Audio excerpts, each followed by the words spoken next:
और सरकार का दावा जो साफ तौर पर निकलकर सामने आ रहा है, क्या कहा गया मल्लिकार्जुन खड़गे की तरफ से, जरा आप ये भी देख लीजिए।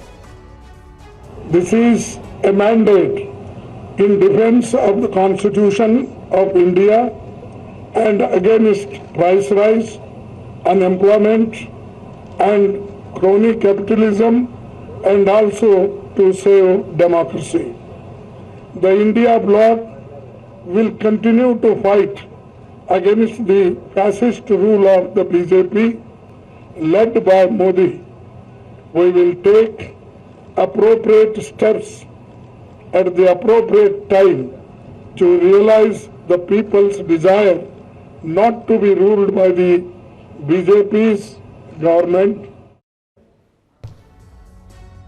तो आइए जल्दी से इंफॉर्मेशन वॉल का रुख करते हैं और फैसला क्या हुआ है सरकार बनाने का। जो दावा नहीं सामने आया उसके पीछे क्या वजह है, आइए जरा समझने की कोशिश करते हैं। इंडिया की रणनीति या गलती, सरकार बनाने का दावा नहीं करेंगे, ये इंडिया गठबंधन के तमाम दलों ने आपस में बैठक करने के बाद साफ कर दिया। अब देखिए, रणनीति या गलती, बहुमत जुटाने के लिए समय लेना, यह स्ट्रैटेजी हो सकती है, यह रणनीति हो सकती है। और गलती वाले एंगल पर हम जाएं तो सरकार बनाने की पहल नहीं की गई है। ये आने वाले वक्त में मुमकिन है ऐसा साबित हो जाए कि ये एक गलती रही इंडिया गठबंधन। बिल्कुल, और इसी रणनीति और गलती में आप जरा देखिए क्या हो रहा है। एनडीए के दलों से संपर्क साधना, ये रणनीति के तौर पर अंदर खाने साफ समझ में आ रहा है इंडिया अलायंस की तरफ से। क्या गलती हो रही, ये एक बड़ा सवाल। 10 साल के बाद सत्ता में आने का मौका क्या गवाया जा रहा है इंडिया गठबंधन की तरफ से, जो कि एनडीए के खिलाफ, बीजेपी के खिलाफ खड़ा हुआ था। जी हां, और सबसे बड़ा दल होने पर भी सत्ता के लिए चर्चा नहीं, ये भी अपने आप में क्या गलती हो सकती है। जो वादे किए वो बिना सत्ता में आए तो पूरे नहीं होंगे। और इसी इंडिया गठबंधन की मीटिंग में राहुल गांधी करुणा ये कहते हुए नजर आ रहे हैं कि जनता से जो वादे किए थे वो पूरा करेंगे। स्ट्रैटेजी के तौर पर एनडीए के दलों से संपर्क साधने की कोशिश तो की जा रही है, अंदर खाने उन पर डोरे तो डाले जा रहे हैं। यह भी अपने आप में एक हकीकत है। हमारे साथ तमाम खास मेहमान बने हुए हैं। मृत्युंजय तिवारी, नेता आरजेडी के, थोड़ी देर में हमारे साथ जुड़ेंगे। अवधेश कुमार, वरिष्ठ पत्रकार, हमारे साथ मौजूद हैं। जयराम विप्लव, प्रवक्ता भारतीय जनता पार्टी के, हमारे साथ मौजूद हैं। और ईशान राजीव त्यागी, प्रवक्ता कांग्रेस पार्टी के, हमारे साथ हैं। कपिल श्रीवास्तव, प्रवक्ता समाजवादी पार्टी के, हमारे साथ इस वक्त जुड़ चुके हैं। लेकिन शुरुआत जयराम जी आपसे करेंगे, क्योंकि मुश्किलें फिलहाल कम होती नजर नहीं आ रही हैं। एक तरफ मंत्रालयों में खींचतान मची हुई है और दूसरी तरफ इंडिया गठबंधन का फिलहाल यह फैसला कि वो सही वक्त का इंतजार करेंगे। क्या पेशानी पर और बल आ रहे हैं क्या चिंता के?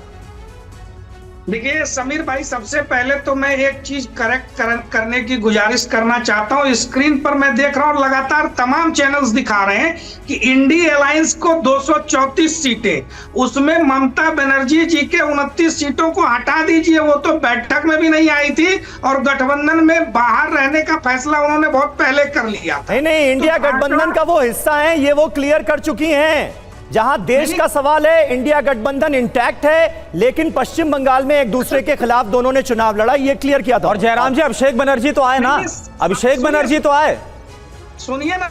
हाँ, सवाल जो है उठ रहा है क्योंकि ममता जी वहां पर नहीं थी, ये उनके बीच की बात है, नंबर 1। नंबर 2, आप एक चीज देख लीजिए जो सामने स्पष्ट तौर पर दिखाई पड़ रहा है। कल एनडीए की बैठक हुई, सभी दलों ने सर्वसम्मति के साथ समर्थन पत्र सौंपा और उसके बाद तो कुछ इवन बट की कोई स्थिति नहीं है। जब प्रधानमंत्री तीसरी बार शपथ लेंगे तो ये तमाम तरह की आशंकाएं जो प्रकट करके भ्रम के बादल मंडराने की कोशिश हो रही है, वो सारी आशंकाओं के बादल भी छट जाएंगे। भारतीय जनता पार्टी और एनडीए चुनाव पूर्व का गठबंधन है और अभी बहुत सारे नए साथी उसमें और जुड़ने वाले हैं, तो कहीं कोई परेशानी और दिक्कत की बात नहीं है। स्पष्ट तौर पर भारतीय जनता पार्टी सबसे बड़ा दल है और एनडीए को पूर्ण बहुमत से कहीं अधिक संख्या में जनता ने सरकार चलाने का जनादेश दिया है। जो 100 पार नहीं कर पाए हैं वो अगर इस बात पर भी इतरा रहे, अपनी जीत मना रहे, तो उनको मुबारक हो। भारतीय जनता पार्टी हमेशा सीखती और आगे बढ़ती है। ठीक है, ठीक है जयराम जी, इस पर जवाब ले लेते हैं। ईशान राजीव हमारे साथ कांग्रेस के प्रवक्ता जुड़े हुए हैं। ईशान जी, आपने सुना जयराम जी ये बोल रहे हैं कि भाई भ्रम फैलाने की कोशिश की जा रही है, तो अगर ये भ्रम फैलाने की कोशिश है तो क्या इसी से जुड़े ये सब बयान जो दिया जा रहा है? मल्लिकार्जुन खड़गे चाहे बोल रहे हैं, राहुल गांधी बोल रहे हैं कि सही वक्त का इंतजार है, उसके बाद ही फैसला लिया जाएगा। समीर जी देखिए, जयराम जी की बात के लिए, जयराम विप्लव मेरे भाई हैं, उनकी बात के लिए सिर्फ एक ही लाइन है मेरे पास कि रस्सी जल गई लेकिन बल नहीं गया अभी तक।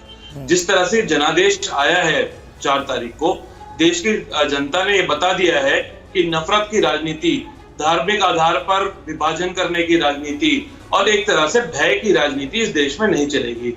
ये देश लोकतंत्र से ही चलेगा और आपको लोकतंत्र का जो ढांचा है उसका कहीं ना कहीं सम्मान करने का भारतीय जनता पार्टी को काम करना पड़ेगा। ये उनको स्वीकार कर लेना चाहिए।